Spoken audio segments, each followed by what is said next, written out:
Moser é doutor em teologia pela Pontifícia Universidade Lateranense, atua em vários âmbitos da moral, da ética e é diretor da editora Vozes. Então, nessa noite, o nosso tema é fundamentalmente a questão da relação política e religião, que aliás perpassa todos os nossos temas nesse simpósio.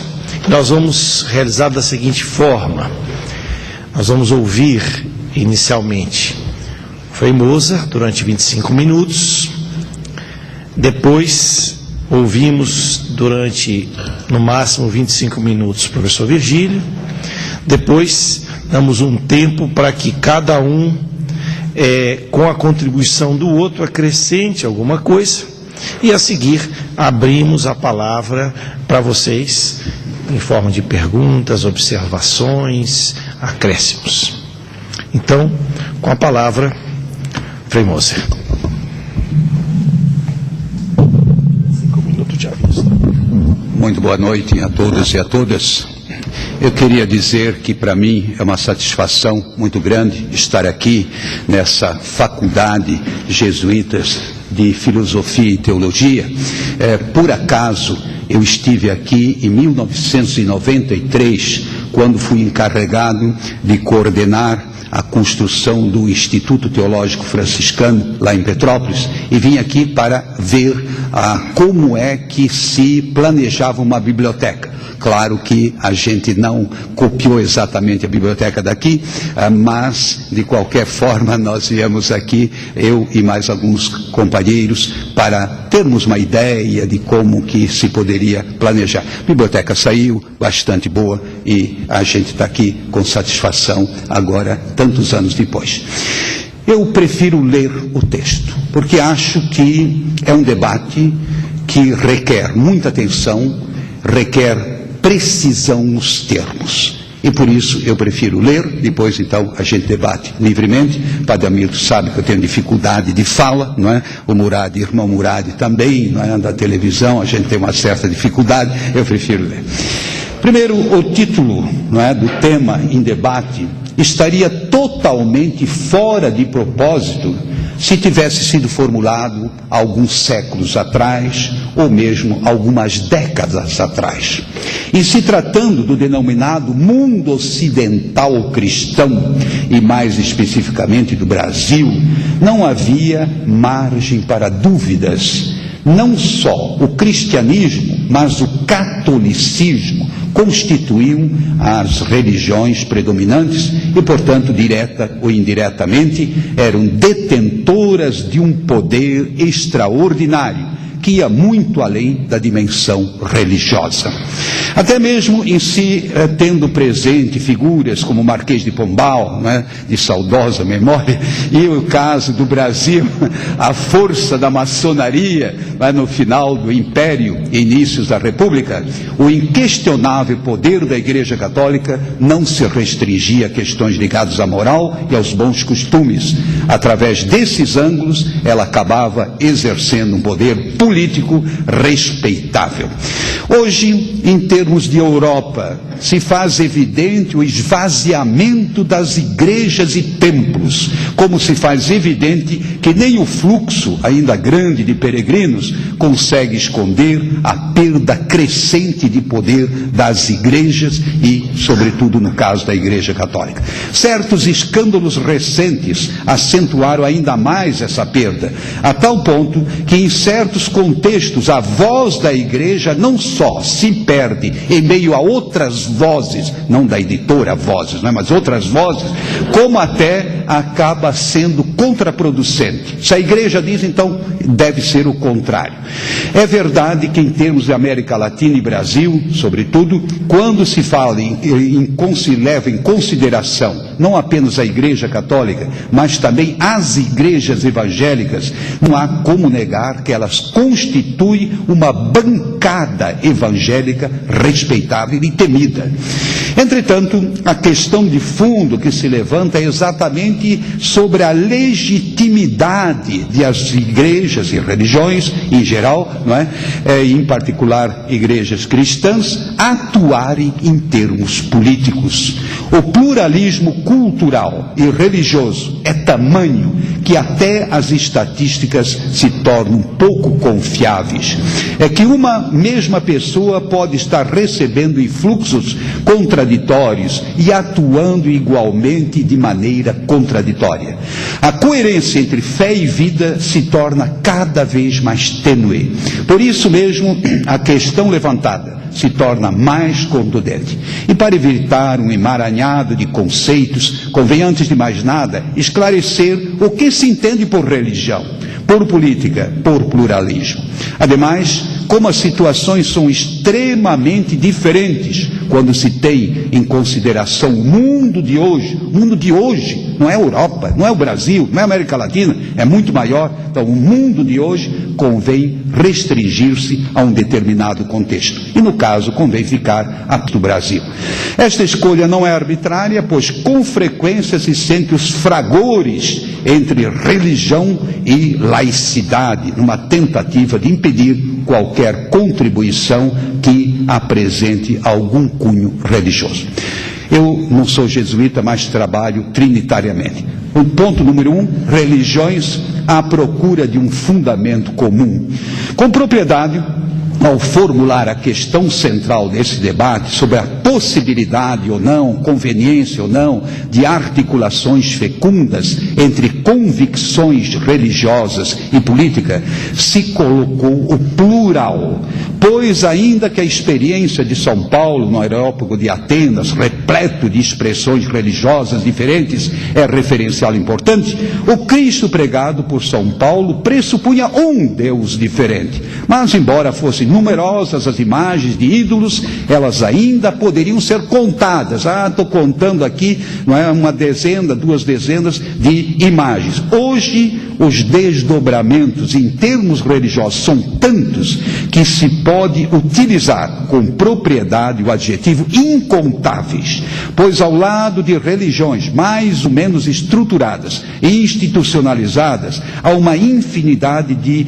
outras cujo contorno é muito pouco definido e até mesclado. E é notório que, particularmente no Brasil, abrir uma nova igreja com um novo credo custa muito pouco, acho que são R$70, qualquer coisa assim. Assim sendo, parece que o grande desafio que se coloca é o da busca de um denominador comum para o termo religião. E ao se falar em ecumenismo, e mais ainda em diálogo interreligioso, já se pressupõe que para além das diferenças deve haver algo em comum. Só que tanto as discussões teóricas quanto as práticas mostram a dificuldade de se localizar este fundamento comum. Por vezes se busca uma saída ao se mudar o registro passando de religião para ética. Entretanto, quando se caminha um pouco mais na busca do que possa ser comum, logo se fazem notar muitas compreensões e práticas diferentes também no campo ético. O máximo que se consegue é apontar alguns valores comuns, como os que vêm subentendidos nas expressões dignidade humana, direitos humanos, respeito à vida. São amplos e muitas vezes vagos. Um teste mais minucioso vai revelar que nem aqui se chega a uma raiz comum.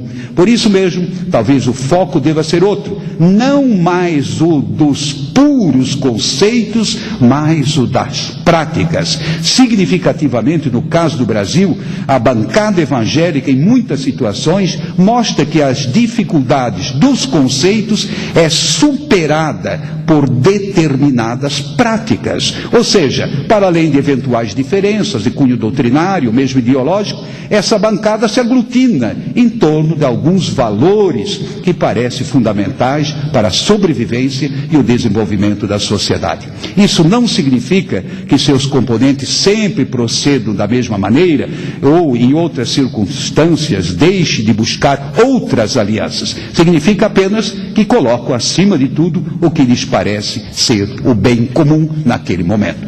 Ponto número 2, política. Acima dos partidos e mergulhada nos interesses básicos da sociedade. Não preciso falar muito, desde Carlyle, 1865, falou em política, logo se pensa em manipulação, em politicagem. Em vez de ser a arte de governar e administrar conflitos na busca do que parece ser o melhor para a sociedade, a política foi sempre mais apresentando-se como a arte de enganar a sociedade e tirar proveito para certos grupos. E se tratando do Brasil, o problema já começa com a estrutura dos próprios partidos. Poucos dos muitos partidos apresentam um programa coerente. E mesmo os que eventualmente apresentam tal programa, nem sempre agem de acordo com este programa. Isso significa que política e ética, apesar de sempre conjugadas na teoria, a cada dia mais se distanciam na prática. Mas há ainda outro aspecto preocupante no nosso quadro político.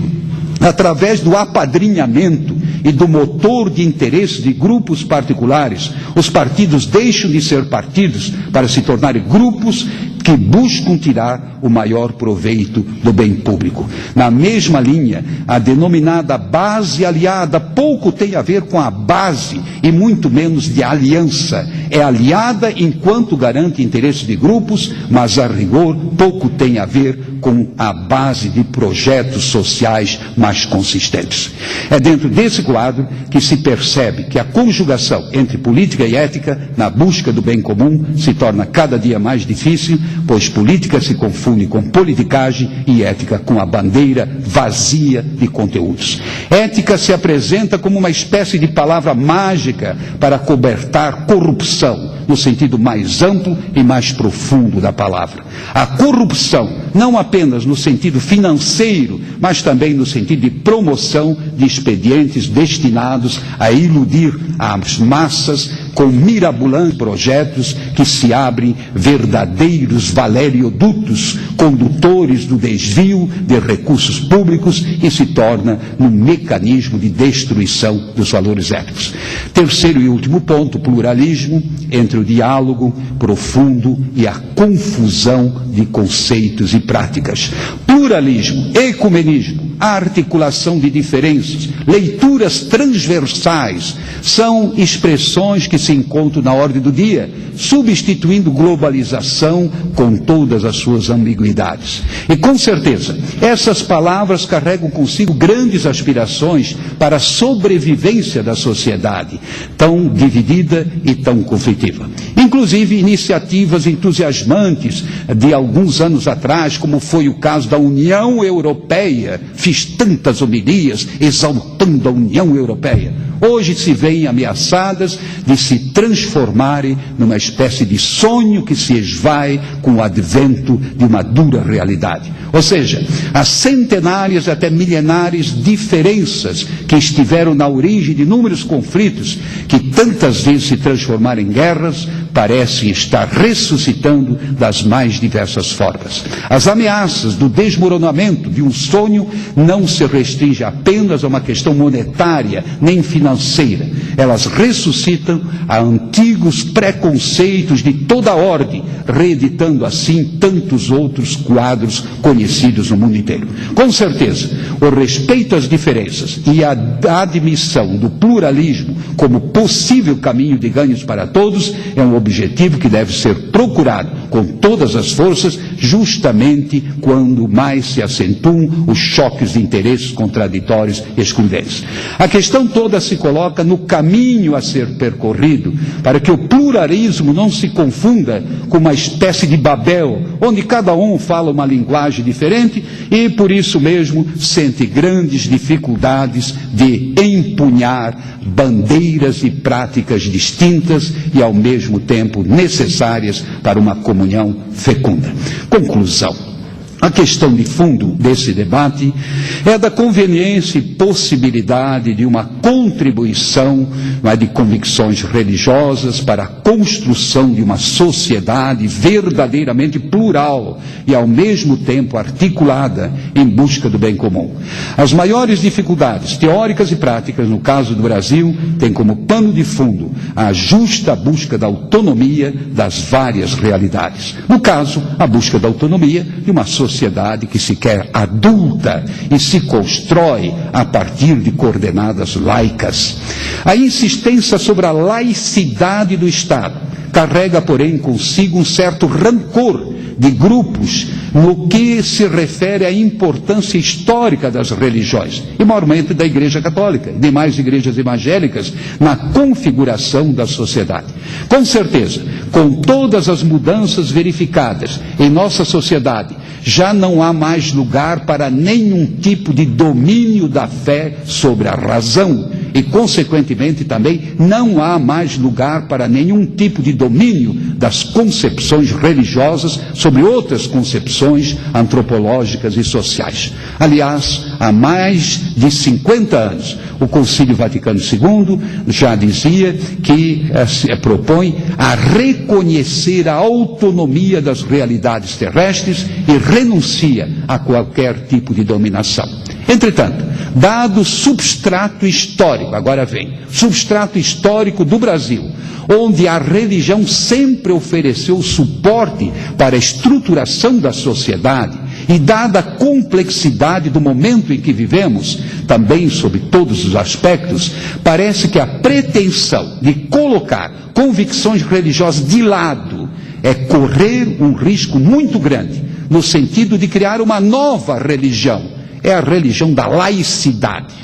Daí a necessidade de debates sempre mais profundos e ao mesmo tempo sempre mais serenos na busca da nossa identidade como nação e do sonho de uma sociedade rica, porque plural, e forte, porque articulada nas suas diferenças. Assim sendo, a pergunta subjacente sobre a conveniência de a Igreja e as religiões participarem ativamente das atividades sociais parece ser algo de vital para a viabilização de outras estruturas que possibilitem a concretização dos sonhos de todos, uma sociedade mais equilibrada sob todos os pontos de vista. Obrigado.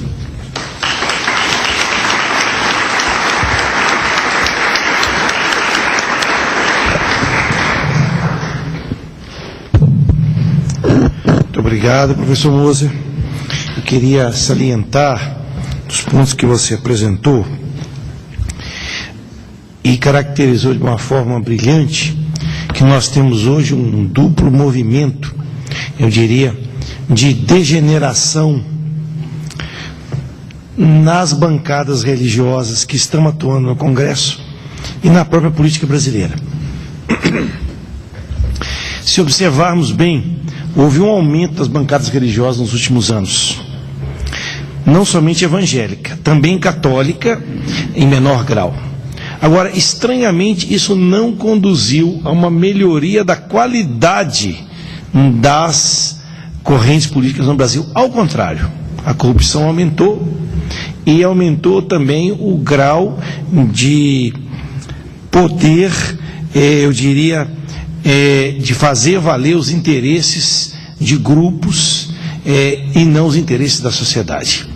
Então, eu acho que esse ponto é interessante para nós voltarmos a discutir nessa noite. Por que acontece isso? Afinal de contas, dizia-se que os homens de Deus, ao ocupar a política, levariam à melhor qualidade da política brasileira partidária. Não é o que está acontecendo. Então, vamos deixar essa questão em aberto. Depois, o Moser mesmo poderia trabalhar isso. Eu quero relembrar que o tema específico do debate desta noite é uma pergunta. As convicções religiosas devem ser consideradas nas decisões e nos debates políticos em contexto de pluralismo? Essa é a questão. É o foco da nossa discussão. Com isso, nós, infelizmente, vamos ter que encerrar a nossa transmissão online nesta noite. Continuaremos o debate presencial com vocês que estão aqui conosco.